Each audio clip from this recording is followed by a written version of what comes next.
اسلامی جمہوریہ ایران نے مذاکرات جاری رکھنے کی درخواست کی، جس پر ہم نے رضامندی ظاہر کر دی ہے۔ امریکی صدر ٹرمپ نے ٹروتھ سوشل پر لکھا، ایران کو واضح بتا دیا کہ جنگ بندی ختم ہو چکی ہے۔ ایران نے امریکی صدر کا دعویٰ مسترد کر دیا۔ ایرانی وزارت خارجہ کے ترجمان اسماعیل بقائی کہتے ہیں، امریکہ سے مذاکرات جاری رکھنے کی کوئی درخواست نہیں کی، ہم نے قطر کے ثالثوں کے ایران آنے کی تجویز کو قبول کیا تھا۔ امریکہ کی جانب سے معاہدے کی کسی بھی خلاف ورزی کا مناسب اور اسی زبان میں جواب دیا جائے گا۔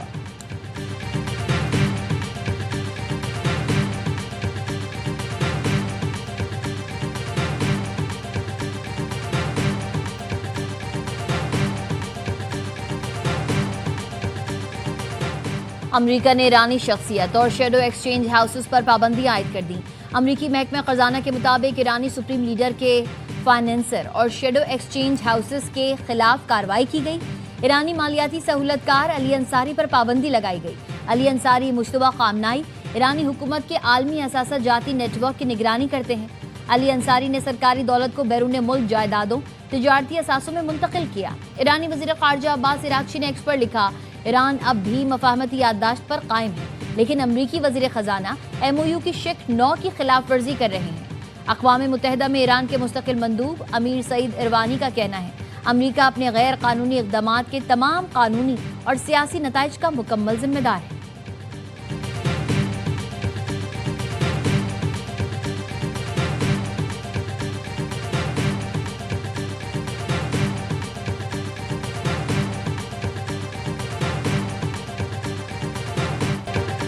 وزیر اعظم شہباز شریف خطے میں امن کے لیے پھر متحرک۔ وزیر اعظم کے ایران اور قطر کی قیادت سے رابطے، صدر مسعود پزشکیان سے گفتگو میں شہباز شریف کا حالیہ کشیدگی پر تشویش کا اظہار۔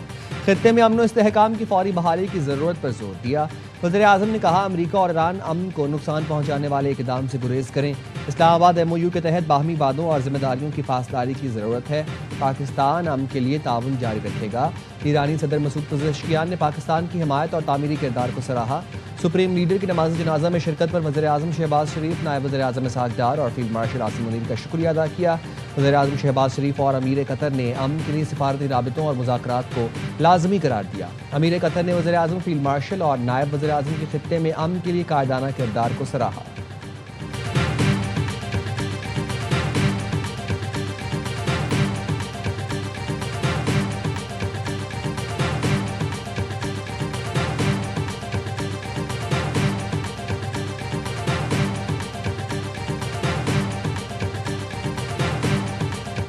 Pakistan expresses its deep concern at the escalation in tensions in the region, which is in no one's interest. Pakistan calls on all parties to exercise restraint and refrain from any actions that may further undermine regional peace and stability.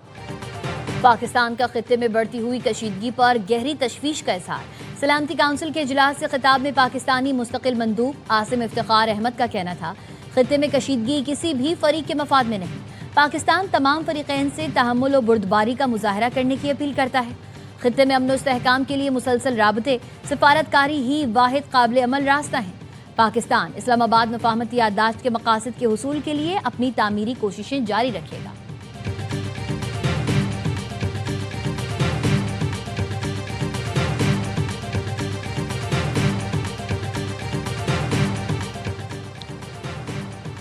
امریکی صدر Donald Trump اور سعودی ولی عہد محمد بن سلمان کے درمیان ٹیلی فونک رابطہ، دو طرفہ تعلقات، علاقائی استحکام پر گفتگو۔ سعودی خبر ایجنسی کے مطابق صدر ٹرمپ اور سعودی ولی عہد نے خطے کی صورتحال، امریکہ ایران مذاکرات پر تبادلہ خیال کیا۔ دونوں رہنماؤں نے بحری جہاز رانی اور سمندری راستوں کی سیکیورٹی یقینی بنانے پر زور دیا۔ مشرق وسطیٰ میں امن و استحکام کو فروغ دینے والے اقدامات کی بھرپور حمایت کا اعادہ کیا۔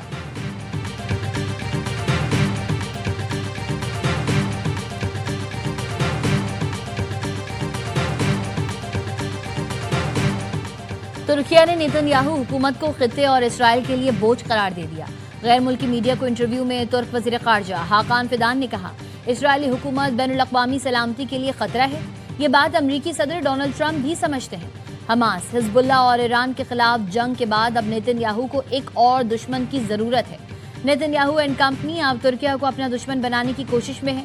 اسرائیل میں انتخابات قریب آتے ہی نیتن یاہو اور ان کے ساتھیوں کو نئے دشمن کی ضرورت پڑتی ہے۔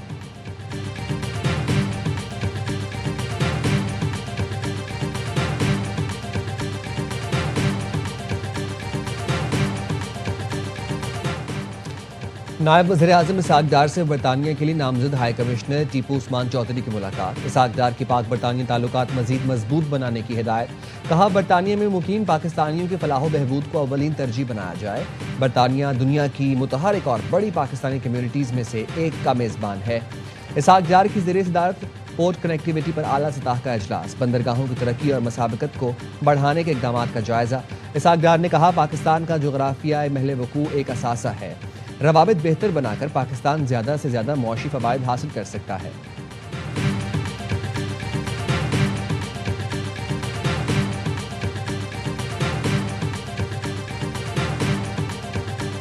مذاکرات کے ذریعے اس معاملے کو حل ہونا ہے۔ ایشوز جو ہیں جو سامنے نظر آ رہے ہیں اس کے لیے ہمیں سیاسی استحکام چاہیے۔ مذاکرات کا پہلا قدم کون اٹھاتا ہے؟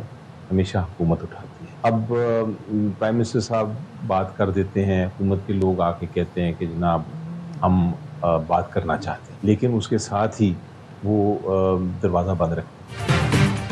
حکومت مذاکرات کا ماحول بنائے گی تو ہم بھی ان کی جانب قدم اٹھا سکیں گے۔ مذاکرات کا پہلا قدم ہمیشہ حکومت اٹھاتی ہے۔ بانی سے ملنے کے بعد ہی بات چیت آگے بڑھ سکے گی۔ پی ٹی آئی رہنما علی ظفر کی ایئر وائی نیوز سے گفتگو۔ کہا بانی سے آخری بار ملاقات 7-8 ماہ پہلے ہوئی تھی۔ ملاقات نہ ہونے کی وجہ سے پارٹی میں کنفیوژن ہے۔ بانی سے کون ملے کون نہ ملے، اس خواہش نے ملاقات پر پابندی لگوائی۔ اسپین نے بیلجیم کو سنسنی خیز مقابلے کے بعد 2-1 سے ہرا کر ورلڈ کپ کے سیمی فائنل میں جگہ بنا لی۔ مرینو نے پھر اسپین کے لیے میچ وننگ گول سکور کیا۔ بیلجیم کی جانب سے چارلز نے گول داغا۔ رواں ورلڈ کپ میں پہلی بار کسی ٹیم نے اسپین کے خلاف گول کیا۔ فیفا ورلڈ کپ کے سیمی فائنل میں اسپین کا مقابلہ فرانس سے ہوگا۔ کل 2 کوارٹر فائنل کھیلے جائیں گے۔ رات 2 بجے انگلینڈ اور ناروے کا مقابلہ ہوگا۔ صبح 6 بجے ارجنٹینا اور سوئٹزرلینڈ کی ٹیمز ٹکرائیں گی۔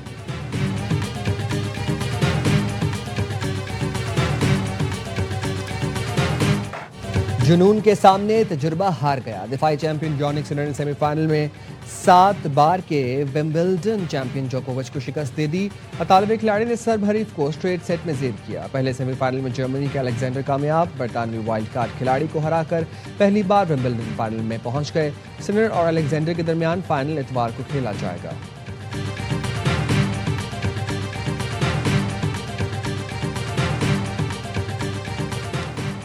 اور مدھر گیتوں اور غزلوں کے لکھاری قتیل شفائی کو بچھڑے 25 برس بیت گئے۔